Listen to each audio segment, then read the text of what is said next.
आप सभी को, आप सभी दर्शकों को क्रांतिकारी जय भीम, जय मंडल, जय संविधान, इंकलाब जिंदाबाद। मैं अजय मोहन कुशवाहा आप सभी दर्शकों का पुनः तहे दिल से हार्दिक स्वागत अभिनंदन करता हूं one nation one education channel भाई अजय मोहन कुशवाहा प्लेटफॉर्म। साथियों, आज पुनः नए विचारों के साथ आप लोगों के बीच नई सुबह नई विचारों के साथ नई जानकारी के साथ जुड़ रहा हूं। विचार अच्छा लगे तो चैनल को सब्सक्राइब करके मार्गदर्शन लाइक कमेंट के माध्यम से ज़रूर करिएगा प्यारे मित्रों। साथियों, आज लखनऊ बीएसपी कैंप से एक बड़ी जानकारी, जैसा कि आप लोगों को मैं बताने जा रहा हूं, 2024 लोकसभा चुनाव होने जा रहा है और कई पार्टियां, सभी पार्टियां मिलकर के अपनी अपनी पार्टियों के प्रत्याशियों को उतारना शुरू कर चुके हैं। और इसी बीच हम आपसे आज चर्चा करने आए हैं बहुजनों की आवाम की आवाज़, मान्यवर कांसी राम के सपनों का भारत बनाने वाली पार्टी बसपा, बहुजन समाज पार्टी की बसपा सुप्रीमो बहन कुमारी मायावती जी, और साथ में उनके साथ कौन कौन चुनाव मिलकर के लड़ने जा रहा है, क्या वह इंडिया अलायंस गठबंधन में अपना समर्थन देंगी या क्या करेंगी, इस पे भी हम चर्चा करेंगे। साथियों, जैसा कि बसपा कैंप कार्यालय से मुझे कुछ साथियों के माध्यम से जानकारी प्राप्त हुई कि बहन कुमारी मायावती जी इंडिया अलायंस गठबंधन का साथ 80% से भी मान चलिए कि 90% नहीं जाने का मूड बना ली है। और जैसा कि समाजवादी पार्टी, कांग्रेस और भी जो तमाम छोटे छोटे घटक दल हैं, मिल करके इंडिया अलायंस का खूबसूरत एक सपना सजाया है, सपनों का भारत बनाया है। और उस सपनों के भारत में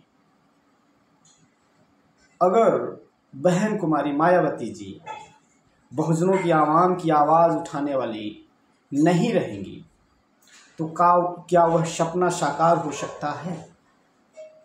आइए हम बात करते हैं बसपा की।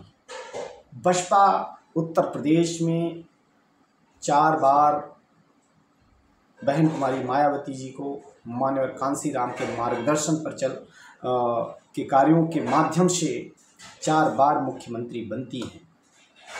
और आज उनको 2012 के बाद से पार्टी का जो स्तर है वह गिरता हुआ नजर आ रहा है। आखिर क्यों? कई सवाल खड़े होते हैं, तो हम आपसे चर्चा यह करना चाहते हैं। इंडिया अलायंस गठबंधन का जो खूबसूरत एक सपनों का भारत, बाबा साहब अम्बेडकर का भारत, संविधान बचाओ लोकतंत्र बचाओ का भारत क्या सजाया गया है इंडिया अलायंस गठबंधन में? क्या वह सपनों का भारत मानवर कांसी राम, बाबा साहब अम्बेडकर के भारत को बनाने के लिए क्या बसपा अकेले अपने आप में स्ट्रगल करके बना सकती है? आइए हम चर्चा करते हैं। पुनः इंडिया अलायंस गठबंधन में समर्थन तो नहीं कर रही हैं बहन जी, ये निश्चित हो गया है, संभावनाएं जो बनी हैं। परंतु एक असदुद्दीन ओवैसी, जो कि एक अच्छे वक्ता, एक प्रखर वक्ता, एक सामाजिक परिवर्तन के प्रेरणा स्रोत, मुसलमानों के, मुस्लिम भाइयों के, हम सब अल्पसंख्यक भाइयों के, बहुजनों के चहेता एक प्रखर वक्ता ओवैसी साहब, जिनकी पार्टी AIM, अभी आप लोगों को पिछले वीडियो में मैंने इनके बारे में अवगत कराया कि जहां जहां समाजवादी पार्टी अपने सपाग्रह समाजवादियों के गढ़ में उतारी हैं, वहां पर ओवैसी साहब अपने प्रत्याशी उतारने जा रहे हैं। परंतु यह बीच में से बहन कुमारी मायावती जी भी इनको कैसे कैप्चर करती हैं, ये तो आप सारे लोग देखेंगे। परंतु यह चर्चा का विषय जरूर होना चाहिए हमारे और आपके बीच में कि आखिर ओवैसी साहब को क्या नाराजगी है सपा समाजवादियों से। क्या इंडिया अलायंस गठबंधन में भाग नहीं ले सकते? क्या अगर बसपा में भाग ले रहे हैं तो बहन जी को क्या दिक्कत है? हम सारे लोगों को विचार करना चाहिए। यहाँ पर अलग होने की ज़रूरत नहीं है, विचारणीय तथ्य है और विचार करना और उस पर काम करना हम सब लोगों को चाहिए कि इन बसपा और सपा को दोनों को एक करें और सारे नेता एक हो जाएंगे। आज इस पर कोई काम नहीं कर रहा है। सबसे बड़ा चिंता का विषय यही बना है। साथियों, ओवैसी साहब जैसा कि 8 सीटों पर अपने प्रत्याशी उतारने जा रहे थे, मैं पुनः उनका नाम बता देता हूं किन किन सीटों पे ओवैसी साहब जो मुस्लिम बाहुल्य इलाके थे वहां से लोकसभा के प्रत्याशी उतारने जा रहे थे और आज पुनः वह बसपा के साथ गठबंधन करके उत्तर प्रदेश में लोकसभा का चुनाव लड़ने जा रहे हैं। मैं आपको बताने जा रहा हूं वो कहां कहां से उतार रहे थे। मेरठ, आजमगढ़, मुरादाबाद, पश्चिमी यूपी, अमरोहा, संभल, फिरोजाबाद, बदायूं। आप सबको पता हो कि आजमगढ़ से माननीय अखिलेश जी, फिरोजाबाद से प्रोफेसर राम गोपाल के लड़के, बदायूं से शिवपाल यादव जी, हाँ, और अभी बसपा से ही गुड्डू जमाली जो कि सांसद, उन्होंने बसपा को टाटा बाय बाय करते हुए और वहाँ पर जाके पूरी कस्में खाई समाजवादियों के साथ कि मैं आज के बाद कभी छोड़ के नहीं जाऊँगा। क्या भरोसा। इसके पहले भी तो आप सपा में थे, फिर बसपा में आए तो सांसद बने, फिर आप बसपा छोड़ करके आप, यानी नेताओं का जो दोहरा चरित्र है ये बहुत चिंता का विषय है। तो ओवैसी साहब का क्या रीज़न है? क्या ओवैसी साहब जैसे हम कहते हैं समाज में जाते हैं चर्चा करते हैं तो बसपा वाले कहते हैं सपा वाले बीजेपी का सहयोग कर रहे हैं, और जब सपा वालों का सुनता हूं तो सपा वाले कहते हैं बसपा बीजेपी की बी टीम है। क्या ये दोनों एक दूसरे को दोषारोपण दे करके सफलता हासिल कर सकते हैं, या ओवैसी साहब बहन जी के साथ लड़ करके क्या हासिल कर सकते हैं? यहाँ लड़ाई हमारे और आपकी नहीं है, इस चीज़ को समझिए। यहाँ लड़ाई एससी बीसी को दोषारोपण दे, बीसी एससी को दोषारोपण दे, ये लड़ाई नहीं है हमारी और आपकी। हमारी लड़ाई इस देश में आरएसएस और बीजेपी के लोगों को मात कैसे दिया जाए।